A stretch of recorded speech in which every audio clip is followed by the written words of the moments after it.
నమస్కారం. మేము విజయ్ కుమార్ గంట. ఏం జరిగింది, ఎలా జరిగింది అనే విషయాన్ని తీసి పక్కన పెడితే, యాంకర్ స్వేచ్ఛ వంచనకు గురై తీవ్రమైన మానసిక ఒత్తిడికి గురై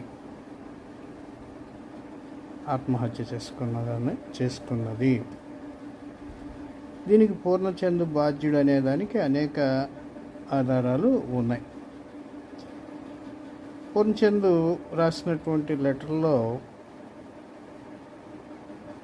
స్వేచ్ఛ తల్లిదండ్రుల మీద కొన్ని ఆరోపణలు చేశాడు, వాళ్ళ అన్న వదినలపై కూడా. సరే, స్వేచ్ఛ తల్లిదండ్రులు చేసినటువంటి ఆరోపణలు గమనించినప్పుడు వాటిలో ఏ కట్టుకథలు ఉన్నట్టు కనపడదు. ఏదో ముందస్తు ఒక వ్యూహం ప్రకారం అతని మీద ఏదో కేసు పెట్టి చేయాలనేది కనపడదు.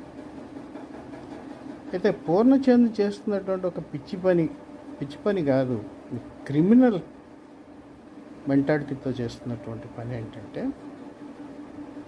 ఈ మొత్తం ఎపిసోడ్లో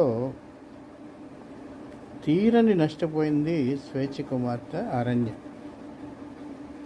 అరణ్య తన సవతి తండ్రితో ఎదురైనటువంటి అనుభవాలను చాలా స్పష్టంగా మీడియా ముందు చెప్పింది.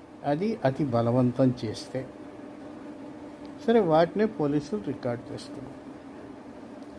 తనకి ఈ పరిస్థితి ఎదురైనప్పుడు తల్లికి చెప్తే తేలిగ్గానే తీసుకుంది అని చెప్పి ఆమె చెప్పారు.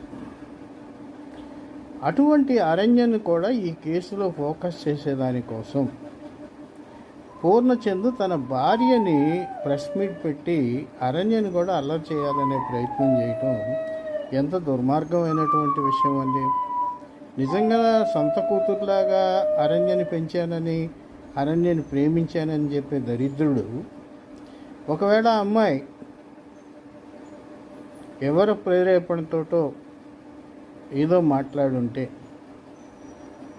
దానికి తను సమాధానం ఇచ్చుకోవాలి, న్యాయపరంగా ఇచ్చేయాలి తప్ప అమ్మాయిని అల్లరి చేసే ప్రయత్నం ఏంటి. నాకేం అమ్మాయి చెప్పిన దాంట్లో ఎక్కడ కృత్రిమత్వం కనపడలేదు. అతను టచ్ చేసేవాడు, ఇలాగా ఇబ్బంది పెట్టేవాడు అని చెప్పింది.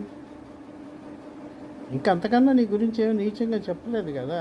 అవన్నీ మరి లైంగిక వేధింపులే కదా కుమార్తె పట్ల. ఎందుకంటే సవతి కుమార్తె కొన్నిటిని సీరియస్గానే తీసుకుంటుంది. ఎందుకంటే కన్నతండ్రి బిహేవియర్ వేరే ఉంటుంది, సవతి తండ్రి బిహేవియరే ఉంటుంది.